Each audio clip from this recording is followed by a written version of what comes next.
अगर आपके भी ब्रेसेस ट्रीटमेंट यानी कि जो ब्रेसेस इलाज होता है वो पूरे हो गए हैं और डॉक्टर ने आपको रिटेनर्स लगवाने की एडवाइस दी है, तो कुछ भी जानने से पहले आप सभी को मेरी तरफ से कॉन्ग्रेचुलेशन। जस्ट बिकॉज कि और सालों ब्रेसेस पहनने के बाद फाइनली आपको आपके डिजरेबल यानी कि आपके पसंद की ब्यूटीफुल स्माइल आपको मिल चुकी है। हेलो गाइस, कैसे हैं आप लोग? मैं हूँ डॉक्टर कंचन। आप सबसे रिक्वेस्ट है कि अगर आप मेरे चैनल पे नए हैं तो चैनल को सब्सक्राइब करिए एंड बेल आइकन को जरूर दबाइए। इससे मेरी जो भी नई वीडियो आएंगी उनका नोटिफिकेशन आपको मिल पाएगा। तो आप ब्रेसेस ट्रीटमेंट यानी ब्रेसेस का इलाज चल रहा है या फिर आपका इलाज हो चुका है या फिर आप इलाज करवाने जा रहे हैं, तो ये वीडियो आपके लिए काफ़ी हेल्पफुल होने वाला है। तो इस वीडियो को पूरा जरूर देखिए। सो गाइस, इस पे बहुत ज़्यादा क्वेश्चन आ रहे थे कि मैम रिटेनर्स के बारे में बताइए कि रिटेनर्स क्या होता है एंड इसे पहनना क्या ज़रूरी होता है। हमारा जो ब्रेसेस ट्रीटमेंट कंप्लीट हो जाता है उसके बाद अगर पहनना भी ज़रूरी होता है तो कितने समय तक पहनना जाता है, एंड अगर हम नहीं पहनेंगे तो फिर इस क्या हो सकता है। कई चीज़ें जानेंगे वन बाय वन। तो पहले हम जान लेते हैं कि रिटेनर्स क्या होता है। रिटेनर्स जो होता है एक तरह का कस्टम मेड डिवाइस है, यानी कि कस्टम मेड का मतलब कि एक पर्टिकुलर इंसान के उसके नाप से बना हुआ चीज़ जो स्पेशली उसके लिए बना हो। इसमें होता क्या है कि अगर आपका जो ब्रेसेस ट्रीटमेंट आपने करवाया है, चाहे आपके दांत टेढ़े मेढ़े हो या फिर दांत बाहर की तरफ निकले हो या फिर दांतों में गैप हो, जब ब्रेसेस ट्रीटमेंट कंप्लीट हो जाता है तब ये रिटेनर्स दिए जाते हैं। हम ये जान लेते हैं कि जो रिटेनर्स होते हैं इनका पहनना जरूरी क्यों होता है। यस, रिटेनर्स पहनना बहुत ही जरूरी होता है। क्यों होता है इसके मैं आपको 5 रीजन यानी कि 5 ऐसे कारण बताऊंगी जिससे आपको समझ में आ जाएगा कि रिटेनर्स का हमारी जो ब्रेसेस ट्रीटमेंट होते हैं उसमें कितना इम्पोर्टेंट रोल होता है। इसका जो पहला काम होता है, जो इसके एडवांटेज होते हैं वो है कि दांत जो हमने टेढ़े मेढ़े दांत को सीधा किया उससे ये रोकता है वापस से अपने पहले पोजीशन पर आने से। चलिए इसे अब डिटेल में समझ लेते हैं। जो आपके दांत होते हैं अगर वो टेढ़े मेढ़े हैं या फिर उसमें गैप है या फिर दांत आपका बाहर की तरफ निकला है, तो ब्रेसेस की हेल्प से उसके थ्रू उस पर प्रेशर देके दांत को सीधा किया जाता है। तो जो अगर दांत टेढ़े हैं, अगर दांत इस तरह से टेढ़े होते हैं या फिर बाहर की तरफ निकले होते हैं, तो उसका जो जड़ होता है, जो दांतों की रूट होती है, वो अंदर भी टेढ़ी होती है, यानी कि वो हमारे माउथ में प्रॉपर पोजीशन पर नहीं होता है। जब ब्रेसेस हम लोग देते हैं तो ब्रेसेस के थ्रू उसे सीधा किया जाता है हमारे माउथ में।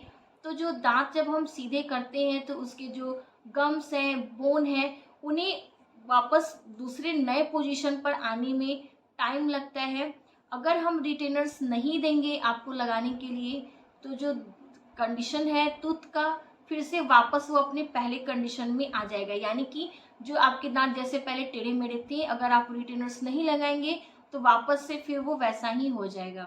सेकेंड रीज़न है कि ये आपके बाइट को स्टेबलाइज रखता है, यानी कि जब ब्रेसल्स हम निकाल देते हैं ट्रीटमेंट पूरा होने के बाद, तो जो दांत के चारों तरफ के सॉफ्ट टिश्यू होते हैं एंड जो बोन होते हैं यानी कि जो हड्डियां होती हैं, उन्हें नए पोजीशन पर एडजस्ट होने में टाइम लगता है। तो रिटेनर्स लगाने से जो बोन एंड सॉफ्ट टिश्यू का जो कंडीशन है वो उसे नए पोजीशन पर एडजस्ट होने में हेल्प करता है, जिससे आपके जो दांत है वापस से अपने पुराने पोजीशन पर ना जाए। नेक्स्ट रीजन होता है रिटेनर्स लगाने की, स्पेस मेंटेन करता है for wisdom teeth and new teeth. यानी कि आपने देखा होगा जो ब्रेसेस ट्रीटमेंट होते हैं ज्यादातर करके टीनेजर्स यानी कि वैसे पेशेंट में होते हैं जिनका अभी पीछे का विजडम टूथ यानी कि अकल दांत आना बाकी होता है। तो अगर रिटेनर्स नहीं दिए जाएंगे तो जो दांत है, जिसे जहां स्पेस मिलेगा जैसे मिलेगा वो वैसे उस जगह पर एडजस्ट हो जाएगा। लेकिन रिटेनर देने से क्या होता है कि वो उस दांत को प्रॉपर पोजीशन पर पकड़ के रखता है, जिससे विजडम टूथ यानी कि जिसे अकल दांत कहते हैं उसे निकलने के लिए प्रॉपर स्पेस मिल पाती है। तो जो नए दांत आता है उसका जो इरप्शन होता है वो अच्छे से हो पाता है। रीजन होता है कि they align your jaw bones with gums. या इस ट्रीटमेंट में टीथ शिफ्टिंग के बाद जो जॉ होती है एंड जो बोन होती है उन्हें अब नए पोजीशन पर शिफ्ट होने में टाइम लगता है। अगर आप रिटेनर्स देंगे तो धीरे धीरे उस जगह पर वो स्टेबल हो जाते हैं। एंड रिटेनर्स का ये बहुत ही इम्पोर्टेंट रोल होता है कि अगर रिटेनर्स हम नहीं देते हैं तो जो बोन्स हैं वो उस पोजीशन पे शिफ्ट नहीं होंगी एंड वापस से रिलैप्स कर जाती हैं। नेक्स्ट रीजन होता है कि they help to hold your teeth position. यानी कि अगर आपने देखा होगा बहुत डिफरेंट डिफरेंट कंडीशंस होते हैं ब्रेसेस के केस में, जैसे कि ओवर बाइट है, ओपन बाइट है या फिर गैप है, तो इन सारे कंडीशन में जो टीथ होते हैं उनको पोजीशन पर आने में लंबा समय लगता है, तो जो रिटेनर्स होता है उस पोजीशन को होल्ड करके रखता है। अब हम जान लेते हैं कि कितने समय तक हमें रिटेनर्स को पहनना होता है। सो बेसिकली गाइस, जो रिटेनर्स होते हैं उसे 6 मंथ्स टू 1 ईयर तक एडवाइस किया जाता है। ये डिपेंड करता है आपके टूथ के कंडीशन पे कि आपका टूथ का कंडीशन कैसा था। बट मेरा पर्सनल एडवाइस आपसे यही रहेगा कि अगर आप रिटेनर्स 6 मंथ्स से लेकर 1 ईयर में जितना ज़्यादा पहनेंगे उतना ही आपको बेस्ट रिजल्ट मिलेगा। नेक्स्ट जो क्वेश्चन आता है, जो सबसे ज़्यादा पूछा जाता है कि अगर हम रिटेनर्स को नहीं पहनेंगे तो क्या होगा।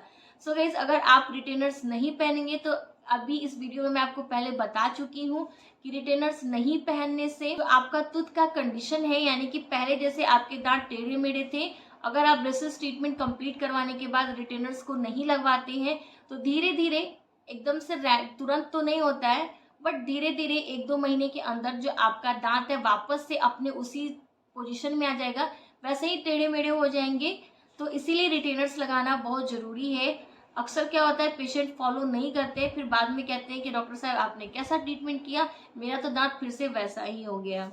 सो ऐसी गलती आपको बिल्कुल भी नहीं करनी है। आज का वीडियो आई होप कि आपके लिए हेल्पफुल रहा होगा। अगर यस तो डेफिनेटली लाइक देना मत भूलिए एंड चैनल को सब्सक्राइब जरूर करिए एंड बेल आइकन को भी दबाइए। अपने फैमिली फ्रेंड्स में भी जरूर शेयर करिए। अगर आपके कोई कमेंट्स हो गई तो आप मुझे कमेंट सेक्शन में पूछ सकते हैं। तब तक के लिए be healthy and be happy. Bye bye.